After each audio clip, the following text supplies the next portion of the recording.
Okay, magandang araw sa lahat ng ating mga kababayan. At tayo ngayon nandito ngayon sa bahay ng bagong halal na Vice Mayor Princess ACM Merano. Ayan, sa lahat ng ating mga kababayan, bagamat ito ay baguhan sa larangan ng politika, at ito ay bago pa lang din natin makakapanayam personally dito sa kanyang tahanan. At talaga namang sinadya pa natin dito sa bayan ng Bansud, sa Barangay Pongrason. Vice, magandang araw sa ating mga kababayan. Kumusta naman ang bagong halal na Vice Mayor sa bayan ng Bansud? Magandang hapon po, Ma'am Lynn.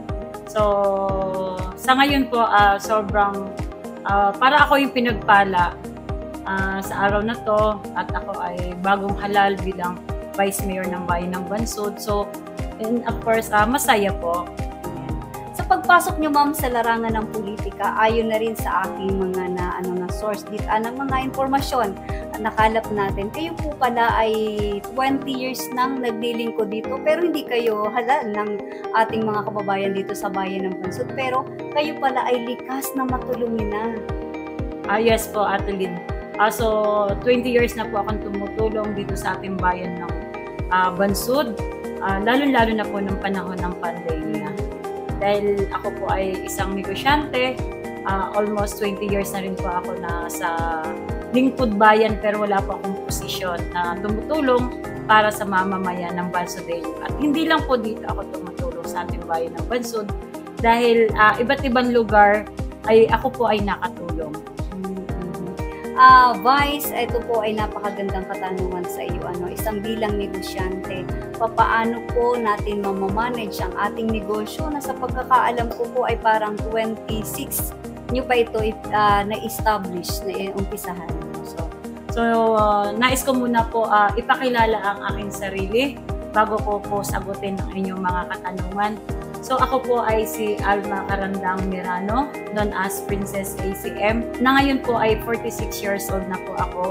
So, ako po ay isang negosyante. Ako po ay may-ari ng Altrishken Tracking Transport, Altrishken Taxi Transport, and Almaken Business Consultancy, and Princess ACM Beauty Product. And of course, ngayon, mayroon po akong ACM Gravel and Sun.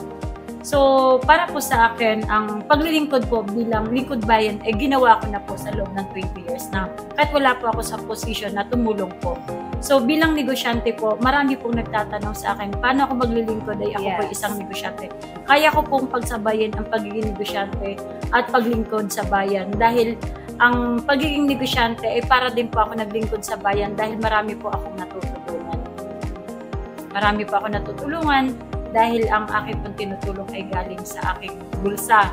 So ngayon, ang lingkod bayan, syempre of course, nandyan po tayo na sa posisyon na, halimbawa, at ako po ay nanumpa na, at talaga ako ay sinasabing Vice Mayor na siguro po ay maraming mga panukala at batas na dapat nating gawin. At ibabatas natin ang tama para sa mamamayan, at itutulong natin po para sa mamamayan kung ano ang dapat itulong. Talagang ilalagay natin at ilalagak natin sa taong bayan ang anong dapat ilagay at ibigay natin sa mamamayan ng Bansudeño. Para sa kaalaman ng ating mga kababayan, si Princess ACM po ba ay ano ang edukasyong natapos? Kasi marami po tayong nababasa na during election, talaga namang medyo nasagasaan yung pagkatao mo. Pero bagamat ganun, pero naging professional ka pa rin at ikaw ay umaharap pa rin sa tao, wala tayong naririnig na anuman na kasiraan ng kalaban mo sa kabila ng ikaw ay dumaan sa matinding estrada.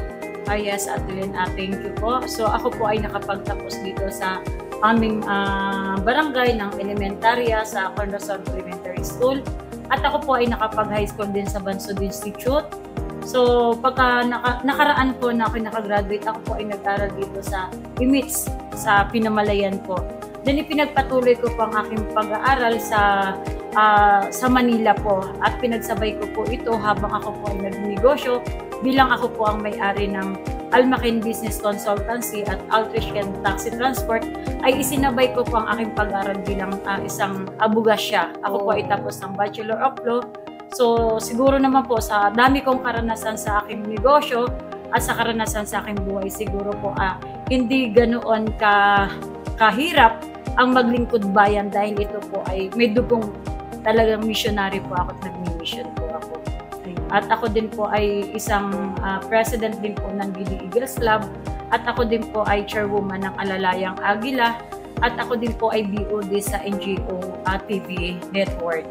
Oh, talaga namang napakadami na pala ng experience mo. Hindi ka mahihirapan mag-manage sa larangan ng politika, Vice. At ito naman, Vice, para sa ating kaalaman din naman, ikaw pala ay tapos ng abogasya, Pero sa kabila ng ang alam naman natin na ang trabaho ng Vice Mayor, ay ito po ba hindi ka mahihirapan? Siguro po, hindi po ako mahihirapan kung ang sangguniang bayan at ang ating mayor ay may pagkakaisa at pagtutulungan. Siguro bilang isang vice mayor po na isa na magpapasa ng batas, siguro po hindi po ako mahihirapan. Yung pagsama-sama at pagkakaisa at pagtutulungan at hindi pataasan ay siguro naman po para sa bayan ay madali para sa akin. Para sa kalaman ng ating mga kababayan, ikaw ay bilang negosyante at marami din po sa haka-haka ng ating mga kababayan na kung ano daw po yung ng mga kurap, mga gano'n, nagpapayaman. Isang Princess ACM, ano po yung mga kabuhayan at masasabi natin na talaga namang sanay ka ng kumita ng sarili mong pera, na hindi ka mawiwikaan ng ating mga kababayan na ikaw ay magpapayaman sa pagpasok mo sa larangan ng politika. Para po sa kalaman ng lahat, mga kababayan ng Bransodeños at sa mamamayan ng Oriental Mindoro, siguro po si Princess ACM hindi po magnanakaw sa kaban ng bayan, dahil simulat sa pool po talagang ako'y tumutulong na sapat na siguro po at ipinakita ko po sa mamamayan sa loob ng 20 years na galing sa bulsa ko na wala po ako sa politiko at hindi po kaban ng bayan ang ninanakaw ko para makatulong sa mamamayan. Siguro po ang gusto at hangarin ko po sa mga tao ay makapaglingkod ng totoo at tapat na talagang transparency para sa lahat. Ipakita natin kung ano ang tamang resibo para sa mamamayan. Yun, napakaganda po ng inyong kasagutan, Vice. At sa mga, siyempre marami po nagtatanong din naman na ikaw ay Vice Mayor na this coming July. Ayos po. Sa mga empleyado po, ano po yung mga balak po ninyo sa inyong tanggapan? Para po sa akin, siguro po titingnan po natin kung ano po ang magiging sitwasyon at kung sino po yung matitira para sa akin at makapaglingkod po para sa mamamayan. Nasasamahan po ako at hindi siguro magiging sagabal para sa pag-upo ko bilang isang Vice Mayor ng Bayan ng Bansod. Siguro po kahit wala tayong tanggalin sa ating opisina. At basta po para sa akin tayo po ay maglingkod para sa bayan, para sa mamamayan ng Bansodeños, ay ayusin lang po natin ang trabaho natin. Nang sa ganun po ay tayo ay maglingkod sa bayan, dahil alam ko po kapag ikaw ay isang politiko at isang mamamayan na nasa politiko na ang nagpapasweldo sa iyo ang taong bayan. Vice, talaga namang napakaganda naman na po mo na isa kang businesswoman, At ano naman po yung pumasok sa inyo para kayo pumasok sa larangan ng politika? Gayong sinasabi nga po natin ng ating mga kababayan, sila mismo nagsasabi, 20 years ka nang tumutulong sa ating mga kababayan. So, Ate Lynn, siguro po itong pagtakbo ko ngayon bilang isang Vice Mayor ng Bayan ng Bansod, hindi ko to plinano. Hindi ko to plinano, kumbaga po, nakita mo at sinabi ko sa iyo, ano po ang umpisa na isang kaibigan ko na siya po ang sabihin, subukan ko ang pumasok sa politika.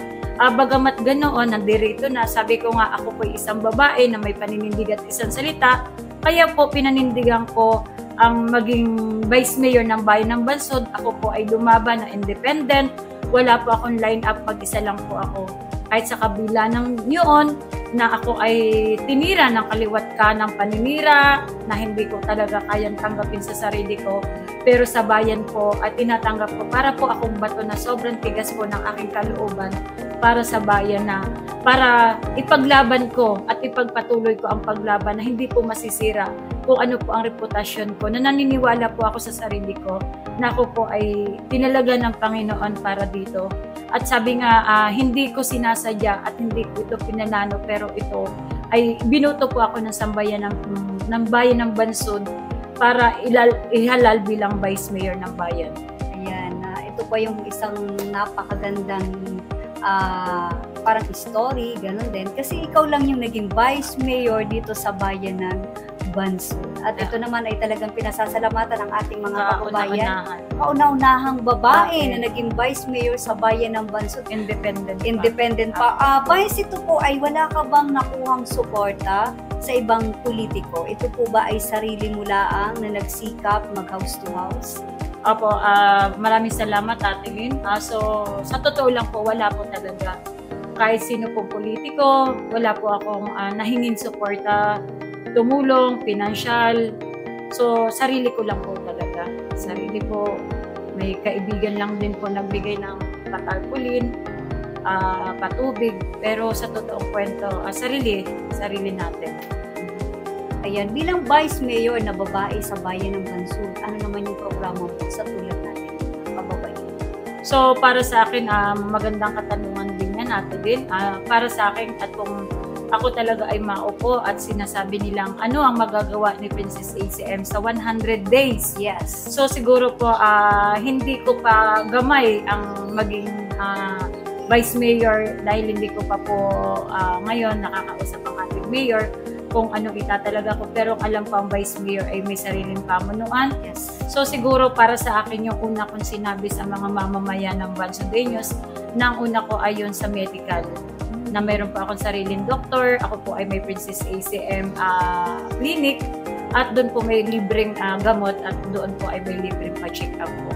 Para sa mamamayan na hindi po nakakapagpa-check up po dito sa atin sa bayan ng Pinamalayan at Calapan, na sa ganun po ay hindi na po sila mamasahe. Ako mismo po yung bababa para sa mamamayan ng Bansodeño. At para po sa kababaihan, lalo na po yung solo parent, siguro po magkakaroon po ako ng programa dito yung magkaroon ng maliit na negosyo tulad ng ipagpapatuloy ko po yung banana chips program.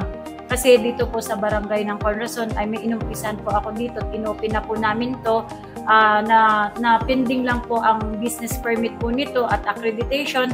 Siguro naman po ay ngayon hihilingin ko po sa ating mahal na mayor na mabigyan ng business permit at accreditation na sa ganun po ang mga kababaihan at solo parent at ang mga kalalakihan ay magkaroon ng trabaho at hanap buhay sa iba't ibang barangay. Dito po inumpisan sa barangay ng Corazon.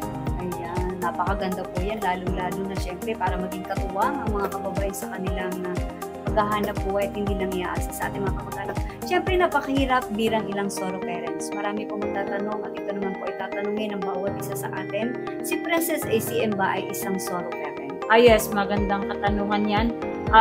Si Princess ACM, may anak po ako, so wala po akong asawa. Parehas po kami ng mga anak ko na independent. Pero bagamat ganoon, hindi ko po sinira ang aking buhay. Inayos ko po yung buhay ko para sa aking pamilya, para ako makatulong sa aking ina. At wala po kaming ama, patay na po. Sa aking mga kapatid po, ako po ay tumutulong. Hindi ko po sinulo ang aking kabuhayan, hindi ko po sinulo. Ito po itinulong ko sa aking mga pamilya, sa mamamayan ng Bansodeño, at hindi lang din po ako dito tumulong. Kahit ako po ay solo parent, sabi ko nga po doon sa mga solo parent, huwag kayong mawala ng pag-asa. Nandyan yung pag-asa, basta magsumikap at magtrabaho ng maayos at may paninindigan sa sarili. I'm very sure magiging matagumpay ka. Ayan, talagang nakaka-proud pala talaga ang isang Princess ACM at sa ngayon naman ay magiging pangalawang ina na ng bayan ng Bansod. Ano po yung napakagandang mensahe nyo sa ating mga kababayan at ganon din po sa inyong naging katunggali na medyo pinasakat ang iyong kalooban? Magandang hapon at kapagpalang hapon po sa ating lahat. So sa lahat po ng mga naging leaders ko, sa lahat po ng mga head leaders, sa lahat po ng mga tumulong sa akin, sa lahat po ng sumuporta, lalo-lalo na po sa mga kapitan na tumulong sa akin sa iba't ibang barangay, na ako po ay nanalo, sa lahat po ng mga opisyales, sa akin pong kapatid na si Kuya Wilson Carandang Mirano, kapitan po ng Barangay Corazon, sa lahat po ng Team Princess ACM sa pamumuno po ni Kuya Edwin Mirano, sa kanya pong asawa kay Ate Margie, sa lahat po ng coordinator, sa lahat po na nangampanya, sa lahat po na nag-drive ng Ginget, ako po nagpapasalamat sa inyo. Sabi nga, ang dami naming hirap. Sobrang dami kong hirap dito. Hindi lang hirap ng, sabi nga sa sarili kong bulsa, sa hirap po ng katawan ko, sa paglalakad ko, tuwing lakbay ko, sa paglipad ko. Hindi pa ako nahihirapan doon. Nahihirapan pa ko yung binigay sa akin ng katunggali ko, yung sama ng loob, paninira. Sobra. Sabi ko nga, talo pa akong pinatay dahil sa ginawa nila sa akin. Pero yung nararamdaman na yun, hindi naging hadlang sa akin para lumaban ako ng malinis. Ayoko po may masaktan. Ayoko magkaroon ng karahasan. Kaya si Princess ACM talagang bumabay din ng huling gabi na kinabukasan po ay butuhan. Ayoko pong masaktan ang mga tao. Kasi mahal ko po ang mamamayan. Sabi ko nga po, pag minasaktan, akong unang masasaktan. Kaya sabi ko, isa si Princess ACM ang tumulong sa kapayapaan dito sa ating bayan ng Bansud. Kaya sa aking katunggali po, good luck na lang sa iyo. Alam ko sa sarili mo, alam mo kung paano lumaban si Princess ACM, naging parehas para sa iyo. Minahal kita bilang kaibigan, sinuportahan kita sa loob ng 20 years, sa sakit mo, sa sakit ng asawa mo, sa lahat sakit ng pamilya mo, sa iyong pagtakbo bilang Vice Mayor, sa iyong anuman ang layunin mo at mission mo sa buhay dahil kaagila ko siya. Sana tigilan mo na yung paninira sa akin. Kung nasasaktan ka, mas nasasaktan ako dahil tinuring kitang kaibigan, kababata. Kailanman hindi kita tinunaidor. Pero yung pagmamahal ko sa pamilya mo, pagmamahal ko sa iyo bilang kaibigan, naka-intact na yun sa puso at isip ko. Tandaan mo, yung pagmamahal ko bilang kaibigan sa iyo, hindi mawawala yun sa puso ko. Sana mag-isip ka sa lahat ng ginagawa mo. Ano man ang nagibalakid sa buhay mo, sabi nga, ipanalangin mo, ipasa Diyos mo, kung anong sama ng damdamin mo at kaisipan mo, hanggang doon na lang sana. Para wala nang madamay po. Para po sa mamamayan ng Bansud inyo, tandaan nyo, si Princess ACM, maglilingkod, magmamahal, tutulong, magmamalasakit. Magiging tapat po ako sa inyo. Ang bawat barangay na 13th barangay, kayo ang magiging bahay ko, kayo ang magiging pamilya ko.